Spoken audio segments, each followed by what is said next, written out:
Yohanes pasal pertama, kita akan membaca ayat 14. Yohanes pasal pertama ayat 14.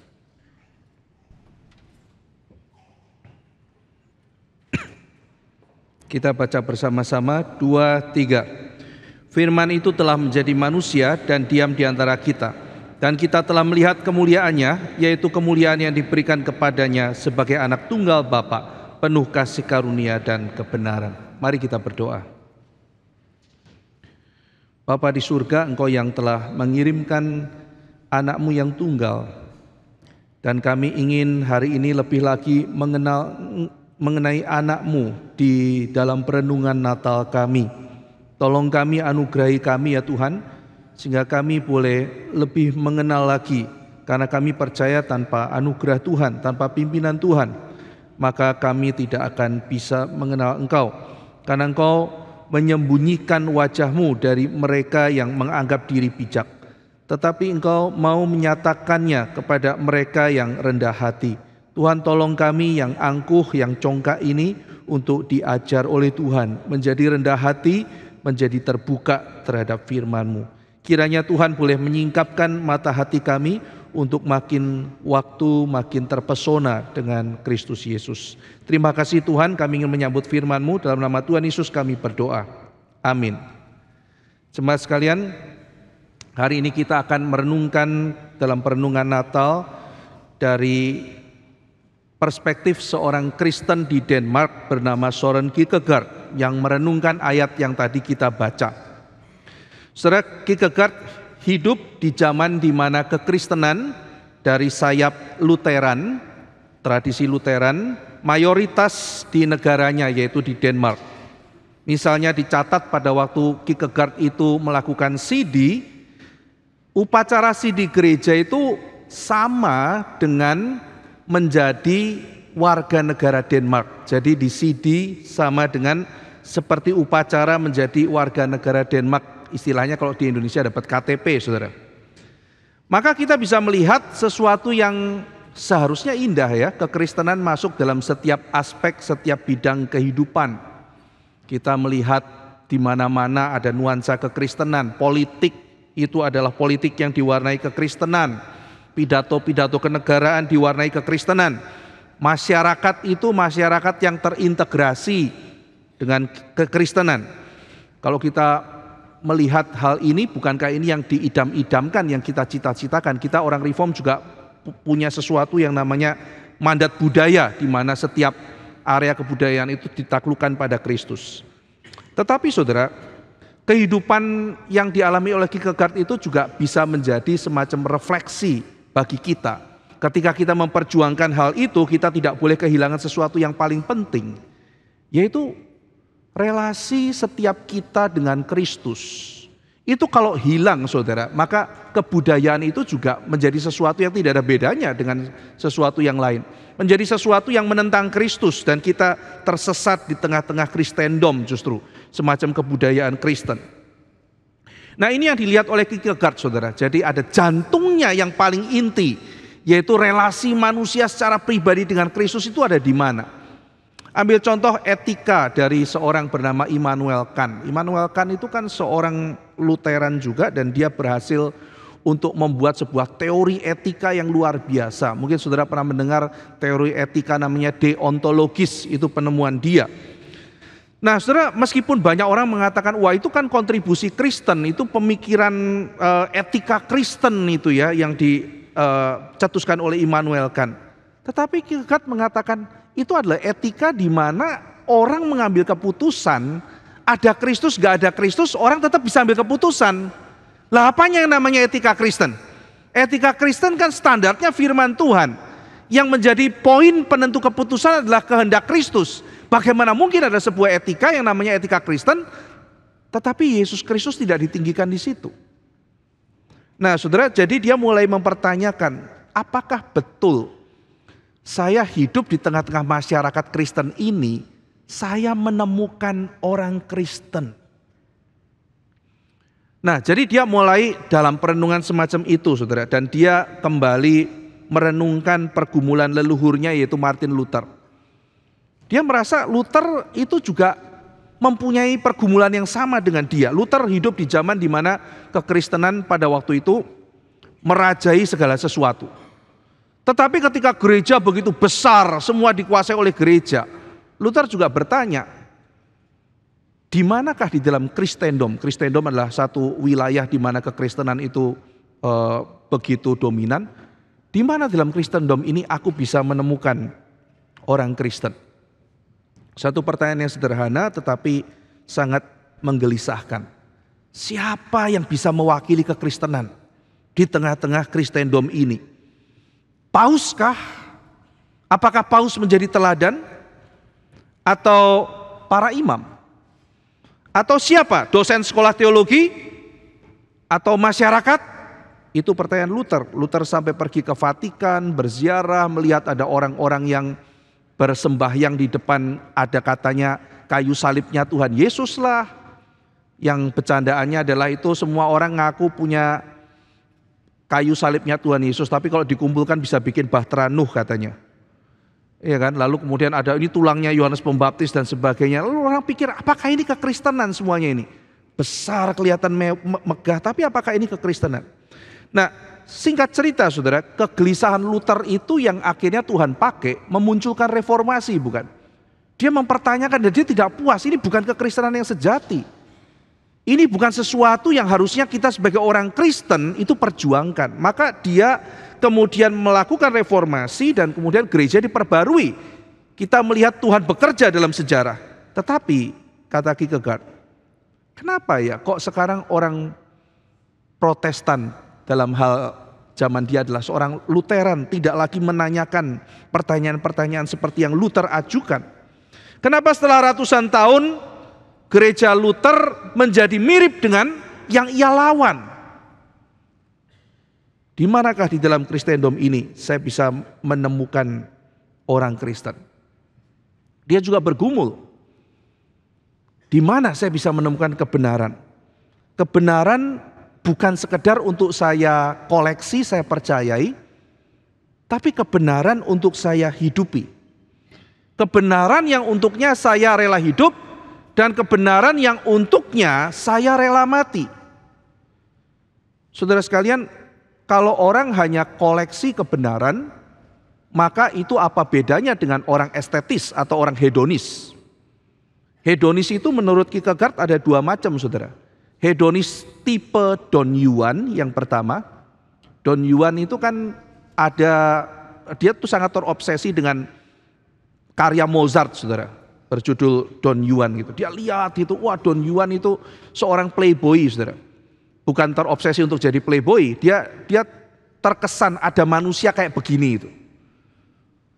Kesan jelek ya saudara ya, kok ada manusia yang hidupnya tuh cuma kejar kesenangan, ini manusia rendah ini kayak begini caranya. Don Juan menghina institusi pernikahan, menganggap pernikahan tidak serius, main-main dengan perempuan mencari kesenangan. Maka dia mengatakan ini Don Juan menjadi lambang manusia pengejar kesenangan belaka, manusia yang rendah. Nah tetapi kemudian dia mengatakan ada tipe orang hedonis kedua, orang estetis kedua, yaitu tipe Dr. Faust.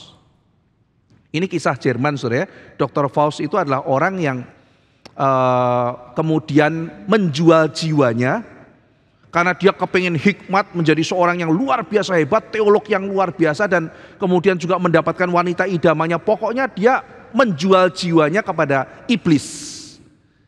Dalam kisah itu iblis bernama Mephistopheles, lalu kemudian dia mendapatkan apa yang dia mau. Jadi ada tipe yang kedua saudara. Tipe kedua adalah orang hedonis dalam hal intelektual mungkin. Nah maka orang-orang yang datang lalu kemudian sekedar menjadi kolektor kebenaran bukan untuk dihidupi. Apa itu orang Kristen? Dia bertanya. Di mana saya bisa menemukannya? Nah di tengah-tengah kegelisahannya itu saudara ya, dia bukan Kierkegaard tidak hanya sekedar untuk menanyakan itu kepada orang di luar, tetapi dia juga menanyakan itu dengan dirinya. Dia seorang yang sangat bergumul dengan dirinya. Saya ini orang Kristen yang sudah ikut Kristus atau belum? Itu pertanyaan yang penting, saudara. Dia menanyakan pada dirinya, dia mau hidupnya itu menjadi seorang yang melakukan kehendak Tuhan. Apa yang Tuhan kehendaki? Apakah saya sudah mengerjakan yang menjadi kehendak Tuhan? Nah saudara, di zaman Kierkegaard itu ada satu filsafat yang sangat favorit, yaitu filsafatnya Hegel.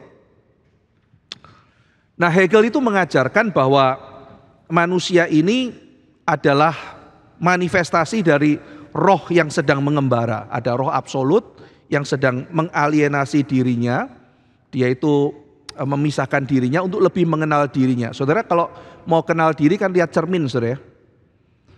Saudara kan nggak bisa lihat diri sendiri. Maka ketika saudara lihat cermin, cermin itu kan diri saudara yang teralienasi. Diri saudara yang saudara pisahkan untuk sementara, mengambil jarak, saudara lihat, saudara lebih mengenal diri. Oh ternyata saya seperti ini. Saudara misalnya mencipta patung. Patung itu adalah alienasi diri saudara, sesuatu yang keluar dari Anda. Ketika saudara sedang membuat patung, Anda lihat, Anda lebih kenal diri. Misalnya setelah Anda bikin patung, orang bilang, patungmu jelek, oh saya lebih kenal diri, saya bukan pematung. Ketika saya bikin patung, orang lihat, patungnya bagus, saya lebih kenal diri, saya memang punya bakat di bidang itu. Jadi manusia itu adalah manifestasi roh yang sedang keluar dari dirinya, mengalienasi diri, yang tujuannya suatu hari adalah kita makin kenal diri dan makin bebas. Jadi manusia akan makin rasional. Nah, geraknya itu disebut dialektika. Semesta ini bergerak menurut satu logika yang namanya dialektika. Tesis, antitesis menjadi sintesis. Ya, jadi identitas misalnya, saya laki, bagaimana saya bisa kenal saya laki? Karena ada perempuan. Ya, ada antitesisnya, ada negativitas sehingga akhirnya bisa mengenal kesadaran diri muncul. Nah, tetapi di dalam dialektika Hegel problemnya adalah tesis sama antitesis itu melebur menjadi sintesis. Ada, tiada, menjadi. Pengetahuan, kepercayaan, iman. Tubuh, roh, manusia individu.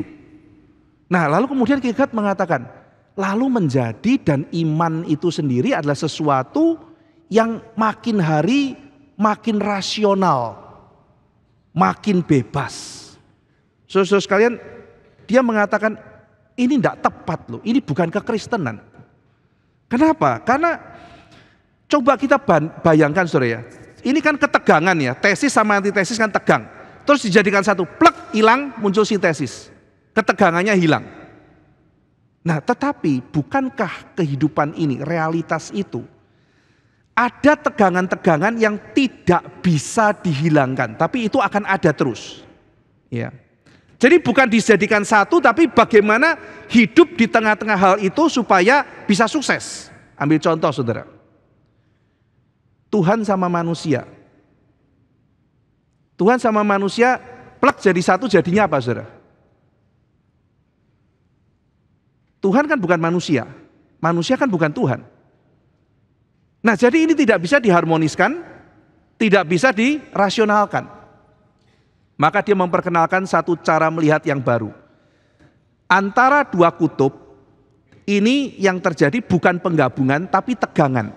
Kita manusia ada di antara dua itu dan mencari tempat yang tepat. Nah sekarang saya ambil contoh saudara. Firman menjadi manusia, kata Kierkegaard. Kristus di hari Natal kita mengingat dia turun ke dalam dunia, firman menjadi daging. Firman itu kekal, manusia itu sementara. Allah itu tak terbatas, manusia itu terbatas. Sekarang menjadi satu di dalam Kristus. Maka Kristus adalah Allah dan dia manusia. Kita coba pikir istilah ini saja saudara. Allah dan manusia. Bukankah ini kontradiktif? Bagaimana mengharmoniskan Allah dan manusia? Allah bukan manusia saudara. Manusia bukan Allah. Yang namanya manusia tidak pernah jadi Allah. Yang Allah tidak pernah jadi manusia. Yesus adalah manusia dan Allah. Firman itu kekal saudara. Firman itu kekal. Manusia itu temporal.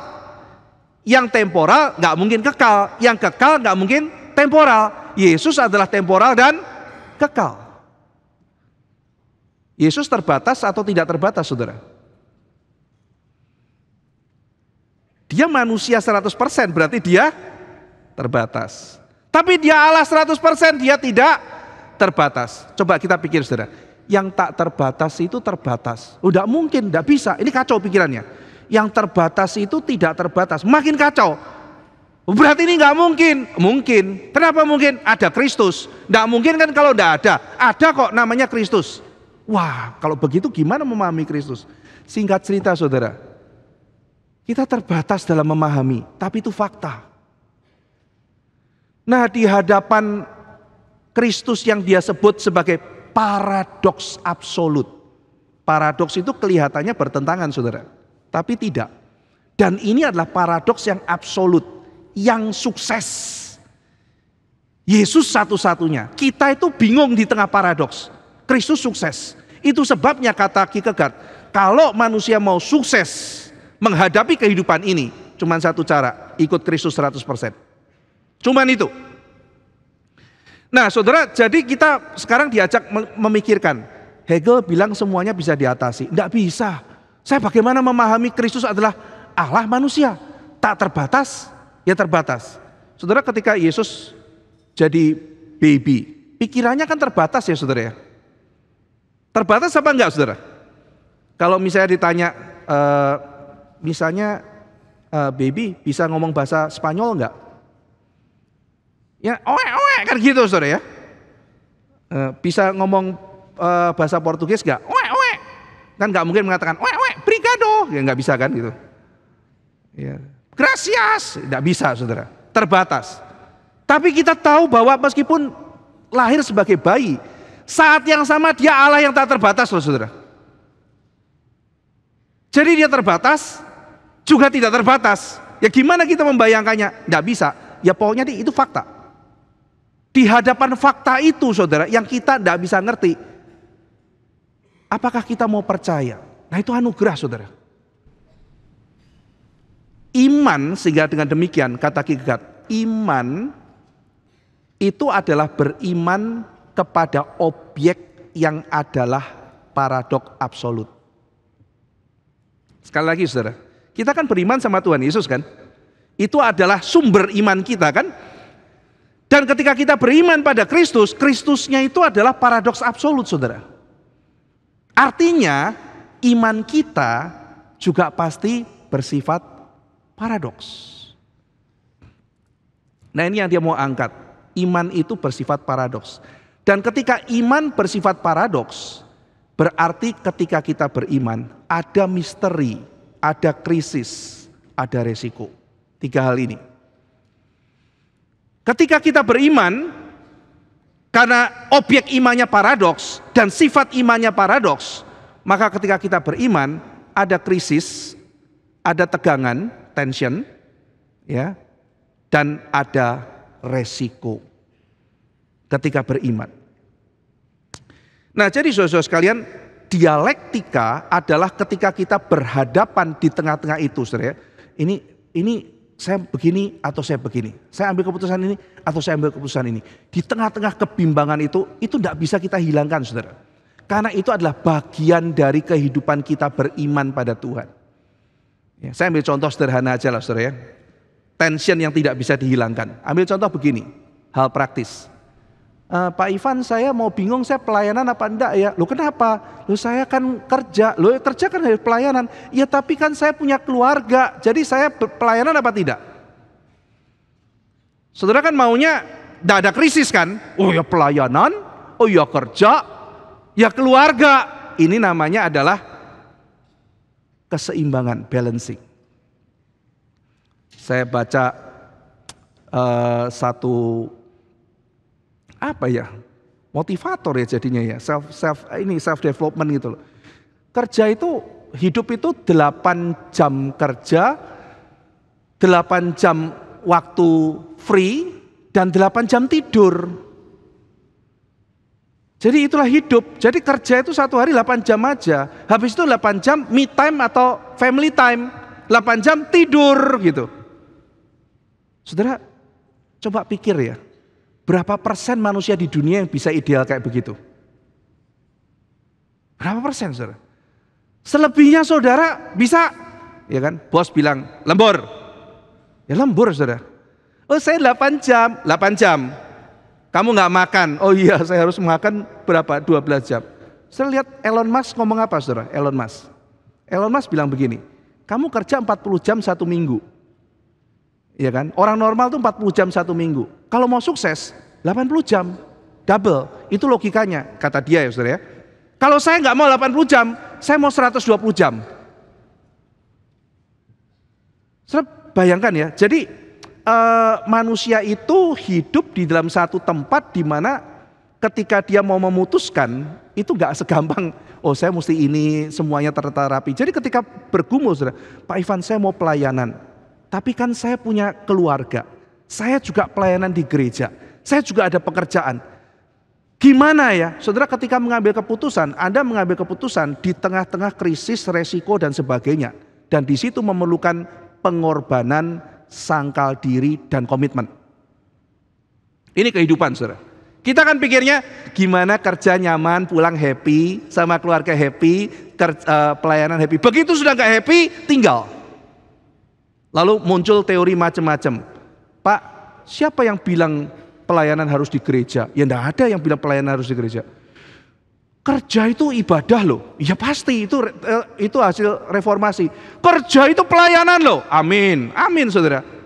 Terus kemudian ditambah lagi, keluarga itu pelayanan loh. Amin, saudara. Enggak ada yang menyangkal itu. Cuma masalahnya kalau semua orang percaya itu, saudara, gereja sepi dah. Enggak ada gereja, enggak ada yang jadi pendeta, enggak ada yang jadi apa. Kenapa? Karena semuanya ngurusin, ya kan namanya di tempat kantor kan kerja juga. Yang namanya di keluarga kan pelayanan juga. Saudara sekalian, justru kita mesti pikirkan, kita melayani di dalam keluarga, kita melayani di tempat kerja, kita melayani di gereja. Dan itu memerlukan pengorbanan, komitmen, dan krisis. Saudara, ini simple, cuma mau pelayanan apa enggak, krisis loh, saudara. Ya kan? Sudah krisis, pikir ya, aku kalau misalnya pikir cukup keluarga dan kerja, lalu gereja ini yang melayani siapa? Dan itu tidak sesuai dengan Efesus pasal 4, di mana semua terlibat dalam pelayanan. Nah kita bilang begitu, ini Alkitab bilang maka saya terjun. Lah tapi kalau terjun, keluargaku gimana? Kan waktunya jadi lebih sedikit. Tapi kalau aku nongkrongin keluargaku, emang anakku pasti benar. Siapa tahu rusak gara-gara aku. Bisa juga gitu kan ya. Tapi kalau aku tinggal, emang anakku pasti jadi? Enggak, tentu juga jadi. Nah inilah krisis, saudara. Poin saya adalah, saudara tidak pernah bisa menghilangkan krisis ini. Ya, oke, krisis itu lewat, saudara. Masuk pelayanan, ada krisis lagi kan? Pak Ivan, gimana sih caranya melayani, menjaga hati? Tahu dari mana motivasi kita bersih? Nah itu kan juga tension, pergumulan, saudara. Tidak pernah bisa hilang. Wah saya mah pelayanan selalu hati saya bersih. Kadang-kadang malah curiga sama yang kayak begitu. Saya mah pure, semurni air, sebening tirta gitu kan ya. Saya tidak ada pergumulan sama sekali dengan dosa. Malah kita takut orang pelayanan kayak begitu. Tapi orang yang bergumul, saya ini udah benar belum ya? Nah tension-tension seperti itu, saudara, tidak bisa dihilangkan. Sesuatu hal yang normal di dalam ketika saudara mengikut Kristus. Kristus sendiri paradoks. Sehingga ketika kita beriman, di situ ada krisis, ada tegangan. Sehingga ketika beriman memerlukan komitmen, sekali lagi, memerlukan pengorbanan, memerlukan sangkal diri. Itulah iman. Maka saudara sekalian, secara paradoks juga, yang namanya iman justru bertumbuh di tengah-tengah krisis dan kesulitan. Kita mengingat Abraham. Abraham itu dipaksa menurut Kierkegaard leap of faith, lompatan iman. Leap of faith itu bukan percaya buta, tidak ada pengetahuan, saudara. Salah. Leap of faith itu adalah lompatan karena mengerti dan baru bisa lompat karena anugerah. Saya ambil contoh begini, saudara. Abraham tahu siapa Tuhan yang dia sembah. Abraham tahu, kata Roma pasal 4, bahwa Tuhan akan menepati janjinya. Bahwa Tuhan berjanji pada dia melalui anaknya Ishak akan menjadi banyak bangsa. Jadi melalui Ishak. Tetapi sekarang Tuhan bilang sama Abraham, Abraham persembahkan anakmu Ishak. Nah di sini kan konflik, saudara. Satu sisi dia kenal Tuhan, bahwa Tuhan akan memberkati dia melalui Ishak, tapi sekarang Ishak disuruh dipersembahkan. Lah nanti anaknya dari mana? Mulai bingung, ada misteri, ada hal yang dia nggak bisa jelaskan. Lalu kemudian Abraham percaya, Tuhan itu Tuhan yang bisa mencipta dari tidak ada menjadi ada. Tuhan adalah Tuhan yang sanggup membangkitkan. Jadi kalau aku serahkan Ishak pun dia bisa berikan pada saya. Nah, ini iman Abraham. Dia tahu doktrinnya benar, tapi tidak menghilangkan unsur lompat. Sama seperti orang mengatakan, Tuhan, saya mau menyeberang jurang, tolong saya. Kamu mau apa? Lemparkan tali Tuhan, supaya aku bisa menyeberang. Tidak mau. Kalau begitu buatkan jembatan Tuhan. Tidak mau. Jadi caranya bagaimana Tuhan? Kamu percaya padaku 100%. Kamu bersandar padaku 100%. Sekarang lompat. Ada cara lain? Kita mulai mikir, saudara. Suruh lompat. Loh, percaya. Tuhan baik. Tapi kali ini, Tuhan, kalau aku lompat, pasti selamatkah? Coba dulu. Coba dulu gitu. Saudara, kalau kita membaca Alkitab, seringkali kan pelayanan seperti itu kan, saudara. Tuhan ada saatnya Tuhan yang kita percaya ngomong satu kalimat, kita bingung, dan di situ ada satu hal yang Tuhan tuntut, ketaatan. Dan disitulah iman, ada unsur penyerahan diri, pengorbanan, komitmen, itu yang menjadikan iman kita kuat, saudara. Lah berapa banyak orang beriman tidak ada resiko, saudara. Berapa banyak orang beriman tidak bayar harga, maka imannya tidak bertumbuh.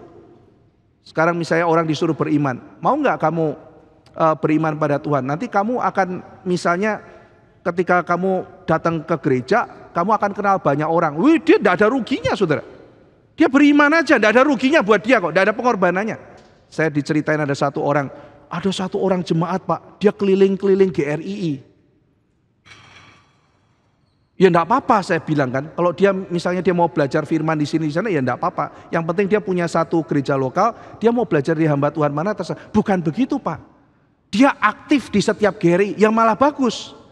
Yang pasti dia punya base, dia mau aktif di mana ya terserah. Dia mungkin haus pelayanan. Bukan begitu Pak. Dia kalau aktif di paduan suara, dia bisa jualan. Wah, lah yang kayak begitu saudara ya. Jadi dia pergi ke satu tempat gitu kan ya. Aktif di sini mau, enggak ada ruginya. Dia kenal orang, dia bisa jualan. Terus dia pergi ke gereja lain, dia pergi di situ, dia di komunitas apa? Kaum muda atau apa? Dia masuk di situ. Jadi guru sekolah minggu, dia bisa jualan lagi. Nanti kalau dia sudah selesai jualannya sudah banyak orang yang dia dagangan, dia pindah ke tempat lain, cari orang lagi. Orang kayak begini disuruh ikut kegiatan ini itu, suruh pelayanan itu mau, saudara. Tidak ada ruginya buat dia. Ya. Ada orang yang bilang saya peduli sama ini apa segala macam dan sebagainya. Ya apa segala macam. Ini pakai dagangan saya, ya dia peduli. Tapi kalau dibilang ini gereja membutuhkan, Anda mau sumbang, tunggu dulu. Ya, nah sudah mulai angkat tangan, saudara. Jadi di sini pengorbanan seringkali yang kita anggap mau kita hindarkan, itu yang paling penting. Dan ini yang kita bahas. Ada orang beriman tanpa komitmen, ada orang mau beriman tanpa pengorbanan, ada orang mau beriman tanpa bayar harga, dan itu tidak bisa. Di hari Natal kita mengingat firman menjadi manusia, paradoks, saudara. Jadi justru iman kita bertumbuh lewat pergulatan.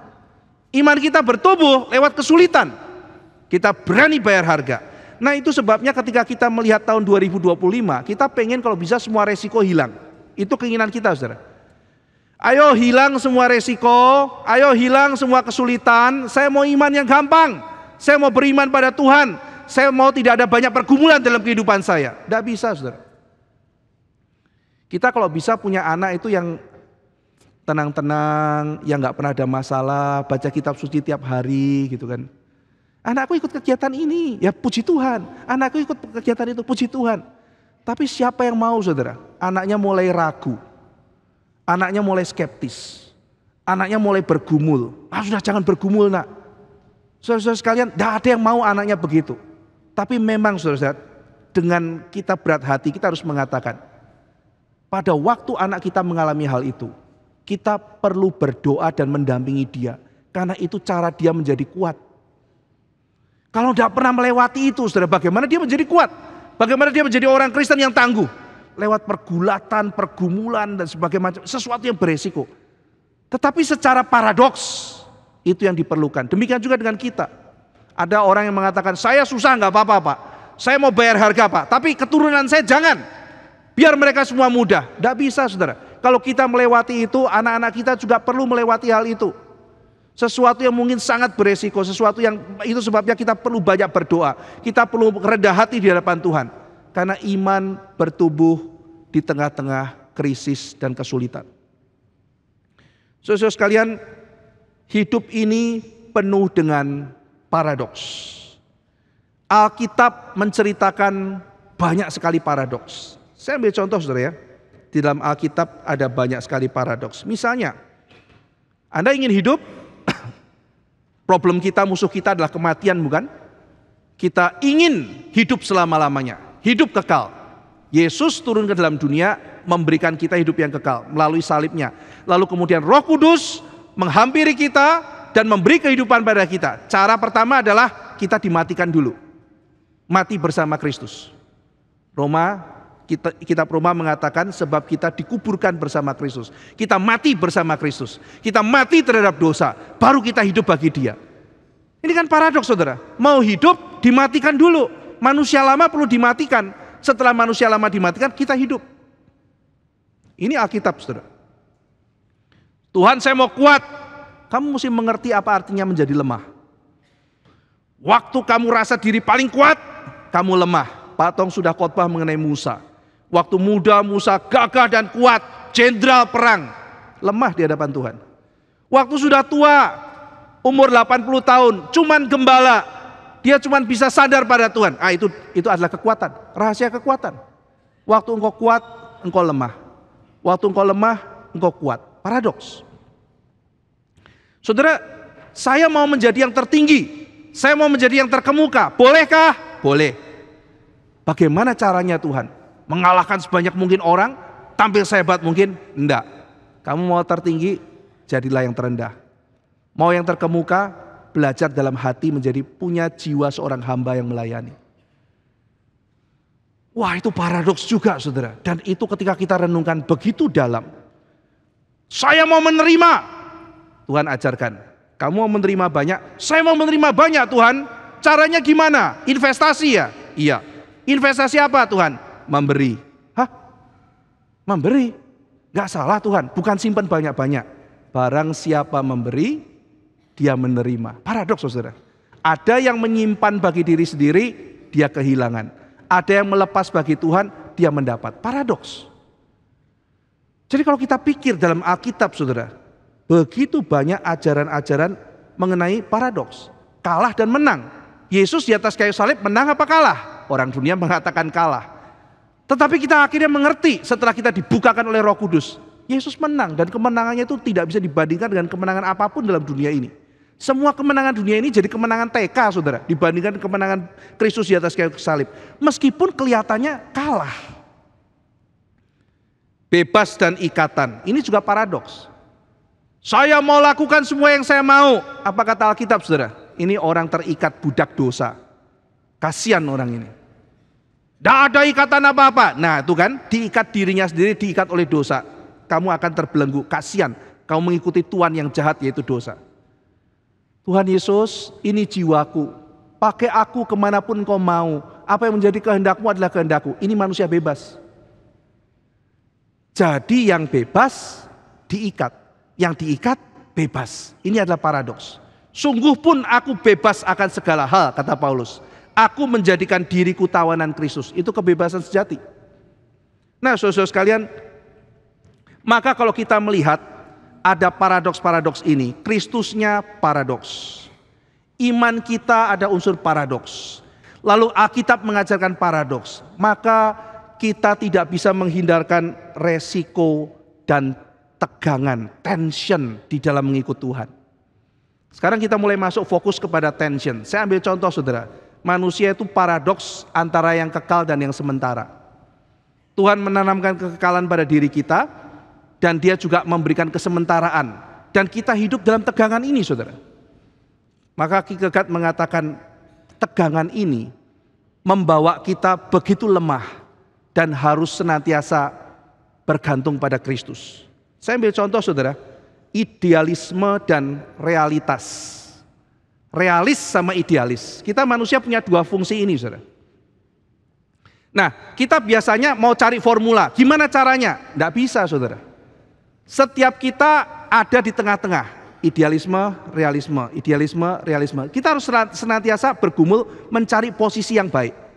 Kalau kita ke idealis, terus idealis, fantasi, segala macam, nggak pulang-pulang, akhirnya gila, saudara. Iya kan?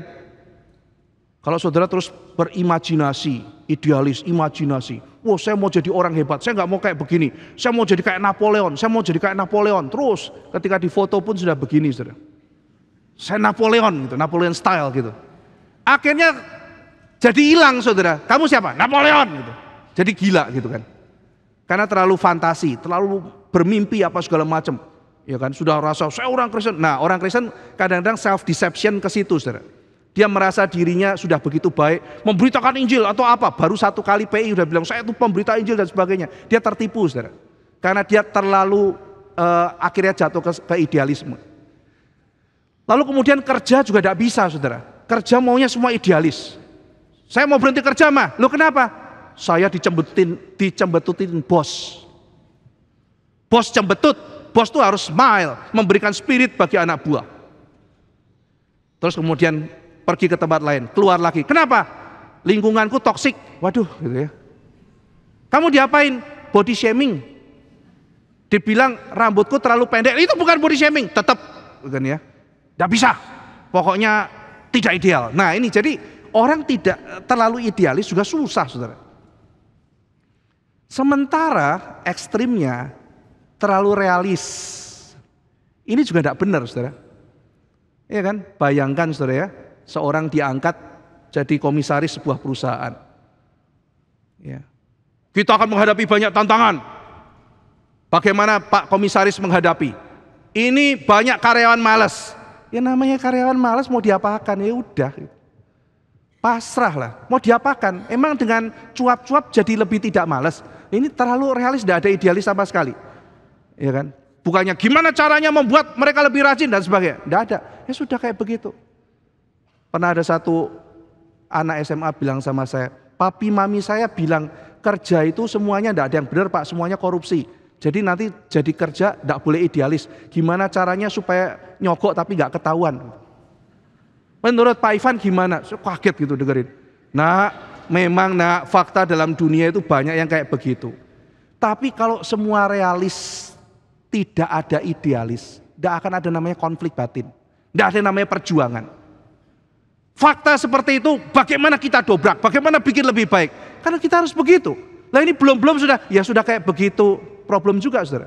Nah, jadi poinnya adalah di dalam kehidupan itu, paradoks-paradoks itu menimbulkan tension, saudara. Tension itu menimbulkan krisis. Itu sebabnya kita nggak berhenti kan, saudara. Ini gimana ya? Ini gimana? Kita maunya itu beres. Kita maunya nggak ada tension. Kita maunya bersih semuanya. Kita mau nggak ada resiko. Kita mau hilangkan semua itu, saudara.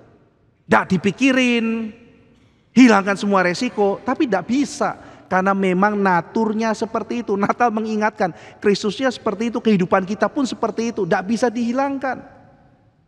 Ideal sama realita aja, kita bergumul di situ. Idealnya seberapa? Realitanya seperti apa? Bayangkan orang mau menikah, saudara. Kamu nanti pernikahan kayak apa? Oh, pernikahanku akan kayak Cinderella, Pak. Gitu. Happily ever after. Iya kan? Jadi nanti akan sweet kayak Cinderella. Ya, menakutkan saudara pernikahan seperti itu. Tapi kalau ditanya, kenapa kamu menikah? Saya nggak muluk-muluk Pak. Ya sudahlah, dia mau hancur kayak apa terserah. Yang penting aku nanti punya anak, kalau udah tua ada yang ngurus. Terus ditanya sama pendetanya, lah kalau nggak diurus juga, nasib Pak, waduh gitu ya. Tidak ada ideal sama sekali juga menakutkan. Ideal kebablasan juga menakutkan. Nah jadi kan dengan demikian bukan formula saudara. Tapi bagaimana kita bisa ada di tengah dengan baik. Nah Proses di tengah, kata Kierkegaard, itu ada dua hal yang diperlukan. Ya, yang pertama adalah hikmat, yang kedua adalah relasi.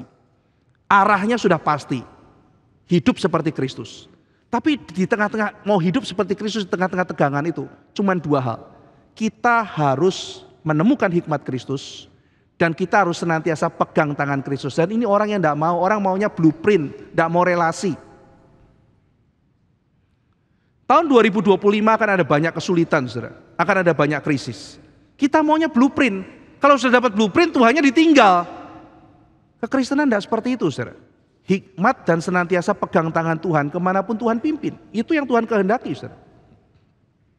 Sekarang saudara-saudara sekalian, saya akan kasih dua contoh bagaimana manusia itu mau membuang resiko dalam dunia ini.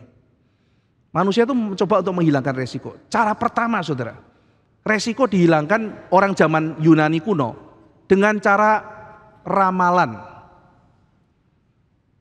Nah, jadi mereka percaya bahwa dewa-dewa itu bisa punya rancangan jahat kepada kita. Sebelum rancangan itu kejadian, kalau kita bisa tahu apa yang akan dilakukan dewa-dewa, dapat bocoran, maka saya bisa melakukan counter. Nah, ini sebetulnya kan mau melawan dewa, saudara, tanda kutip. Dan dewanya asumsinya tidak selalu baik. Kadang-kadang bisa mendatangkan celaka. Maka sebelum dewanya itu mendatangkan yang jelek, maka dia ubah jadi lebih baik. Dan di sini kita melihat dewanya tidak sovereign, tidak berdaulat, sehingga kita bisa mengganti keputusan dewa. Nah, caranya seperti itu, saudara. Wah, ini tahun 2025 ini apa? Kalau zaman sekarang, saudara ya. Wah, ini ular kayu. Jadi saya mesti gimana? Wah, ini kamu ciong loh ini. Ini show kamu ciong nih tahun depan ini gitu. Apa yang harus saya lakukan? Oh, jangan takut. Mesti pakai baju warna hijau. Ciongnya hilang gitu. Terus dikasih tahu, Pak, ramalan-ramalan kayak begitu ya, 70% terjadi loh, Pak. 80% terjadi loh. Saudara, masalahnya itu bukan cuma masalah terjadi apa tidak terjadi. Lebih dalam dari itu, saudara, ini masalah teologis. Semenjak kisah para rasul, saudara tidak akan menemukan lagi orang mencari undi. Tidak ada, saudara. Kenapa? Karena Roh Kudus dikatakan dalam kisah rasul, Roh Kudus menyertai kita dan Allah itu baik. Maka sekarang ada dua hal yang kita bisa lihat. Hari depan tahun 2025, itu akan ada banyak krisis, banyak kesulitan, seolah-olah kabut. Tapi kalau saudara pegang tangan Tuhan, saudara jalan, meskipun saudara rasa gelap, tapi selama saudara pegang tangan Tuhan, itu saudara aman. Apakah saudara percaya akan tangan yang memegang saudara itu? Atau saudara berjalan dengan, wow, saya pasti begini, padahal tidak ada yang menuntun saudara. Saya masih ingat, saudara, ketika pergi ke Bromo bersama dengan Pak Tong sedang ajak Profesor Lilbeck untuk melihat Bromo. Waktu itu kami naik kuda, satu orang naik satu kuda, lalu kemudian kita pergi entah jam 5 atau jam 4 pagi, saya lupa, pokoknya pagi-pagi. Dan ketika kami pergi sangat gelap, saudara. Saya suka mainan ini, saudara. Tangan tuh saya taruh di depan, hitam, gak kelihatan. Tidak bisa melihat tangan sendiri. Lucu, saudara, lihat mana tangan gitu ya. Saya sepanjang perjalanan gini-gini, gak bisa lihat loh, hitam pekat gitu. Naik kuda, lalu kemudian dituntun sama satu orang bapak gitu ya. Jadi satu kuda satu bapak. Dia jalan, saudara, jalannya cukup cepat dan cekrek, dia nyalakan senter, mati lagi, cekrek. Jadi saya juga gak bisa lihat apa yang terjadi. Ketika matahari sudah mulai bersinar, saya tengok ke belakang, kaget, saudara. Ternyata kita perjalanan melewati jalan-jalan sempit yang pinggirnya langsung jurang. Saya mulai berimajinasi, saudara. Lagi saya jadi tukang kudanya, terus saya bilang, Pak, ya ada pesan terakhir, Pak. Maksudnya gitu kan ya, dia tepok pantat kudanya, pak, dia lompat gitu kan ya, saya mati, saudara. Kalau kayak begitu, almarhum langsung. Nah, jadi saya aman, saya tidak tahu benar-benar jalanan seperti apa, gelap total, saudara, dan penuh bahaya. Tapi kenapa saya aman? Saya dipegang oleh tangan yang tepat. Kita nggak bisa hilangkan resiko, saudara. Pergumulan itu pasti akan ada. Tapi masalahnya siapa tangan yang dipegang. Berbagailah orang yang mengatakan, Tuhan, saya lebih memilih, saya pasti pegang tanganmu, meskipun seolah-olah hari depan 2025 belum pasti, daripada ada orang yang janjikan seolah-olah kepastian, ujungnya tidak pasti. Saya pegang tanganmu Tuhan. Ini yang Tuhan kehendaki, saudara. Di tengah-tengah tension itu, kita butuh hikmat dan kita membutuhkan memegang tangan Tuhan. Ini yang pertama, saudara. Jadi orang berusaha untuk menghilangkan dengan ramalan atau apa. Yang kedua, lebih modern, saudara. Orang berusaha menghilangkan dengan ilmu pengetahuan. Dalam matematika ditemukan ilmu peluang, saudara. Ilmu peluang akhirnya dipakai untuk mengurangi resiko. Mengurangi bisa, saudara. Menghilangkan tidak bisa. Di Inggris, kaum Puritan itu memikirkan, gimana ya nasib janda misalnya ditinggal pergi suaminya karena wabah. Saat itu banyak wabah, saudara. Karena perempuan zaman itu nggak seperti zaman sekarang yang bisa bekerja, saudara. Pekerjaan-pekerjaan zaman dulu berbeda dengan pekerjaan zaman sekarang, saudara. Sehingga dengan demikian ketika suaminya meninggal, salah satu cara biasanya dinikahi lagi, saudara. Lah menikah lagi kan nggak simple ya, saudara ya. Masa ya sudahlah demi anak-anak, demi bertahan hidup saya menikah lagi. Pernikahan tidak sesimpel itu. Tapi waktu itu kan alternatifnya kalau sudah ditinggal pergi suami, entah suami mati berperang atau mati karena hama, karena wabah, ya saya menikah lagi. Bagaimana caranya? Nah, maka orang-orang Puritan di Inggris menemukan sesuatu yang namanya asuransi, saudara. Harap pada waktu masih hidup suaminya kumpulkan sedikit uang dengan proses tertentu, ilmu peluang, maka ketika suaminya misalnya meninggal, maka istrinya ada jalan keluar. Sehingga ketika dia mengumpulkan, saya tidak mau menikah lagi, itu ada jaminan untuk hari tuanya. Nah ini berarti mengurangi resiko, saudara ya. Mengurangi resiko. Tetapi tetap tidak bisa menghilangkan resiko. Resiko tidak bisa dihilangkan, saudara. Ya, saya pernah ketemu tukang asuransi. Saudara, jadi kalau misalnya saudara-saudara yang di sini yang melayani sebagai asuransi, saudara jangan lupa PI loh ya. Kalau prospek pinter, tapi kalau PI lupa. Saya suatu hari di sebuah kolam renang, saudara ya, lagi jagai anak saya lagi renang, didatengin satu orang. Aduh anaknya Pak lucunya gitu. Terima kasih, diajak ngomong anak saya. Pinter loh Pak anaknya itu. Iya terima kasih gitu. Wah seneng ya, bangga ya punya jadi papanya anak seperti ini gitu ya. Puji Tuhan Bu gitu. Pak, anak kayak begini kalau di sekolah-sekolah yang biasa-biasa sayang loh Pak. Oh iya, ini harus dapat pendidikan yang terbaik. Saya setuju Bu, pendidikan sangat penting. Tapi pendidikan zaman sekarang mahal loh Pak. Iya sih Bu gitu. Bapak sudah ada jaminan bisa menyekolahkan sampai anak Anda lulus sarjana. Maksudnya jaminan gimana ya? Gini, saya bisa bantu. Ada programnya Pak, gitu kan ya. Waduh, gitu kan ya. Ini ternyata dari tadi ngomong anak saya menarik dan sebagainya, bukan tulus ini buntutnya ya. Bapak mau program saya ini gitu kan ya itu. Oke, nah jadi saya pernah di approach berbagai macam. Nah yang menarik adalah begini saudara. Setelah itu kan dia pasti akan bicara gimana Anda mau nggak ambil produk insurance ini karena ini mengurangi resiko. Ya pasti saudara, pasti mengurangi resiko. Pasti penting saudara. Asuransi mobil kah atau apa. Tapi saya mendapati sesuatu hal yang saya percaya dirasakan semua orang yang bergumul ambil asuransi dan orang yang menjual asuransi. Tidak gampang loh saudara. Ditawarkan kan, Pak mau ambil, saya udah ada 2 asuransi, 3 malah nolong temen yang terakhir. Saya juga temen bukan Pak ditolong lah gitu ya. Aduh saya berat kalau begitu, dipikir ya Pak ya, iya nanti saya pikir. Lalu kemudian saya benar-benar mikir saudara. Pikir gitu ya. Apa yang susah ya? Kenapa bisa menjadi seperti ini? Pikir. Ini kan sesuatu yang mengurangi resiko. Ini kan menghilangkan resiko. Berarti sesuatu yang pasti saya langsung cepat lakukan dong. Tapi tunggu dulu. Kenapa saya mikirnya lama? Saya pikir apa sebab? Karena ini saya pakai untuk menghilangkan krisis. Tapi pengambilan keputusannya menciptakan krisis baru. Iya kan? Kalau nggak ada krisis saya langsung ambil semuanya kan? Tapi krisis baru yaitu apa? Krisis ekonomi keluarga. Ya saudara, kalau diambil semua kan krisis ekonomi kan harus terbatas gitu kan ya. Wah, jadi usaha yang digadang-gadang dalam dunia modern untuk menghilangkan krisis, pengambilan keputusannya pun sebuah krisis. Tidak bisa menghilangkan krisis, mengurangi oke, tidak bisa.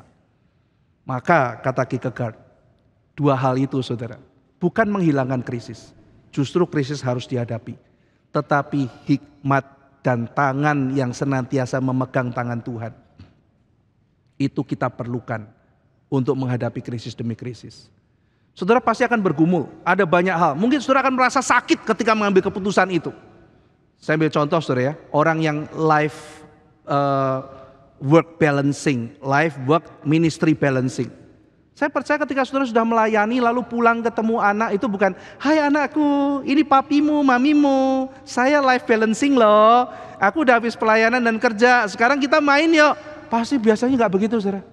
Udah teler, pak, ma, bacain cerita, diambil, ya. Tapi ingat, life work ministry balancing. Baca buat anak, doa buat anak, pulang. Lu belum Bible ya? Belum baca kitab ya? Yuk Bible sama papa sama mama. Duduk. Saudara capek, tapi saudara ingat. Life, work, family, ministry, balancing. Bukan tanpa struggling saudara. Bukan tanpa pergumulan. Dengan tension. Tetapi justru hal-hal itu akan menguatkan setiap kita. Tidak bisa dihilangkan. Mungkin bisa dikurangi. Tapi yang penting adalah bagaimana kita minta hikmat dan berjalan bersama Kristus. Mari kita berdoa. Hari ini kami sekali lagi diingatkan bahwa Kristus adalah paradoks yang paling sukses. Hanya melihat pada Kristus kami bisa berjalan di dalam kemenangan. Tuhan tolong kami, tahun 2025 mungkin akan ada banyak hal kesulitan di depan kami, ada banyak krisis yang harus kami hadapi. Tidak mudah, tetapi kami percaya ya Tuhan, bahwa Tuhan tidak akan meninggalkan kami. Tolong beri kami iman untuk terus menatap Tuhan, mencari senantiasa relasi dengan Tuhan, dan diperbaharui terus-menerus hidup kami. Terima kasih Tuhan untuk firman hari ini. Dalam nama Tuhan Yesus Kristus kami berdoa. Amin.